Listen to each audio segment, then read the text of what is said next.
O meu nome é Filipa Ramos, sou autora, comissária de exposições, trabalho no Porto, sou a diretora artística do Departamento de Arte Contemporânea da cidade do Porto e tenho trabalhado em questões que relacionam arte, ecologia e cinema ao longo dos anos e é o meu principal interesse. Quando o João Mourão, Luís Silva e Pedro Neves Marques me desafiaram a juntar-me a eles na criação do projeto Vampires in Space, da representação de Portugal na Bienal de Veneza, ficando responsável pela parte de eventos e dos programas públicos, a minha proposta foi a de realizar os programas públicos não em Veneza, mas trazê-los para Portugal. Portanto, vamos partilhar com os públicos de Portugal e os públicos portugueses os temas, as linhas de investigação, as estéticas do pavilhão de Portugal em Portugal e fazê-lo de uma forma descentralizada, ou seja, não ser toda a atividade focalizada em Lisboa ou mesmo no Porto, mas andar por vários pontos do país e assim criamos quatro, digamos, afinidades, quatro territórios de afinidades entre Guimarães, o Porto, Lisboa e São Miguel, em que propusemos uma série de eventos que se relacionam com quatro linhas de investigação principais do pavilhão, cada uma delas com momentos diferentes, uma linha ligada ao cinema de artista, outra linha dedicada à relação entre literatura e poesia, outra ainda ligada à biologia e outra ainda ligada a temas musicais, a uma componente musical que é importante no pavilhão e explorando os temas base do pavilhão de Portugal, em que exatamente a ficção, o pensamento científico, questões de identidade de género, mas também questões ligadas à ecologia se combinam. Para mim, para a equipa curatorial do Pavilhão de Portugal, sempre foi importante desde o início criar momentos de programa público paralelo ao Pavilhão em Veneza, em particular em Portugal e aqui no arquipélago que vai ser o terceiro e momento final, depois de Guimarães e da Gulbenkian, em Lisboa. E de certa maneira, os programas públicos são um espelhar de vários sentimentos, de várias expressões artísticas que também se encontram em Veneza. Por exemplo, a questão da cinematográfica. Nos programas é sempre uma oportunidade para mostrar vários filmes, meus ou de outros artistas. É também uma oportunidade para ler poesia, que para mim é muito importante e que é lá está, um dos dois elementos no pavilhão, o filme, cinema, literatura, poesia. E então é um pouco esse espelhar do que se encontrou em Veneza. Também houve sempre essa conversa de ter momentos musicais, por exemplo, porque os filmes em Veneza são musicados por Haut, que é uma música produtora baseada em Berlim, que trabalha comigo já há muitos anos também nos meus filmes, e então haver esses momentos musicais e momentos de biologia ou mais da natureza, e então é todo esse espelhar do que vemos em Veneza. Sim. O mais interessante de pensar este programa foi exatamente a possibilidade que me deu de fazer pesquisa para identificar em cada território figuras profissionais que tenham estado a trabalhar com temáticas ligadas ao território, em particular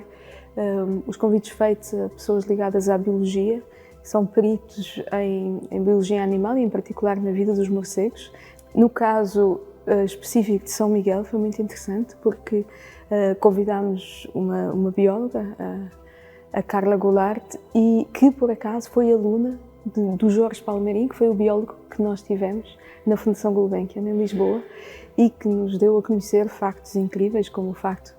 dos morcegos serem a única espécie endémica não introduzida pelos humanos nas ilhas. Portanto, as pesquisas foi exatamente identificar pessoas dos territórios, o mesmo com a sessão de poesia em que convidámos uma escritora e uma poeta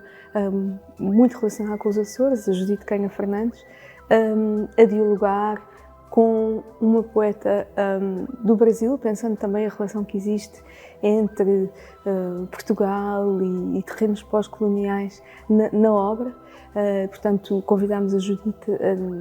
a partilhar esta sessão de poesias com Pedro Neves Marques e também com a Manela Bezerra de Melo, que é uma poeta brasileira que vive no norte de Portugal. Portanto, tentando que estes eventos fossem um cruzamento de influências, de diálogos e de conhecimentos locais também. O programa foi criado em diálogo,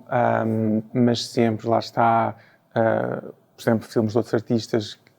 sempre em diálogo comigo, outros artistas que também têm uma relação não só conceptual, artística, mas pessoal comigo. Há alguns dos poetas que participam, dos músicos, não é? Raut, Odete, por exemplo. Por isso, sim, como todo o projeto, aliás, do pavilhão, sempre, desde o início, que há uma colaboração muito grande entre todos os elementos da equipa e aqui também. Cada evento público tem exatamente os mesmos momentos. São 4 momentos. Um momento de poesia, um momento de cinema de artista, um momento de sessões de escuta e um momento de conversa, passeio, diálogo com biólogos. No entanto, as figuras de cada momento mudam, sendo específicas para o contexto em que são realizadas. Por exemplo, a sessão musical que iremos ter aqui em São Miguel conta com a participação de um artista, músico, chamado Lendl Barcelos. É a primeira vez que o Lendl vem aos Açores, portanto também trazemos o Lendl aos Açores, de onde ele vem,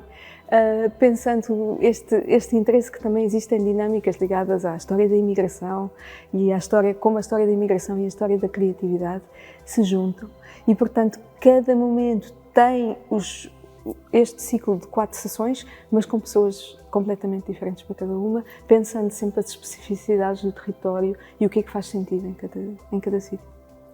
O pavilhão em Veneza é constituído por uma grande instalação fílmica, uma cenografia bastante complexa, espacial, ficção científica e poesia bastante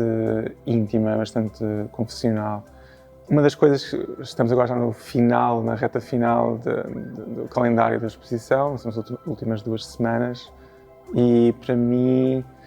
é muito gratificante ver que a reação que foi tendo ao longo dos meses foi sempre muito emotiva, que o que me ia chegando era sempre de uma relação com os trabalhos muito, não só intelectual, mas muito emocional. E isso era um objetivo para mim, era conseguir criar um espaço, um ambiente onde houvesse toda uma complexidade de relações com as obras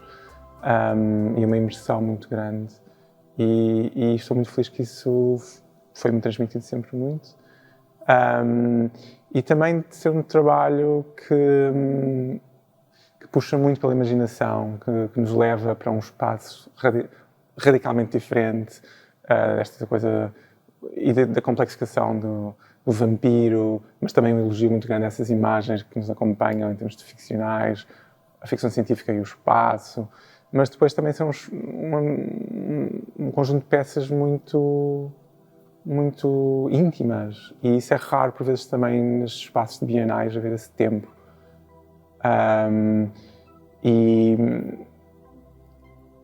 E o pavilhão, de facto, fico mesmo muito contente que teve uma atração muito grande em Veneza, muito público, e não podia pedir melhor.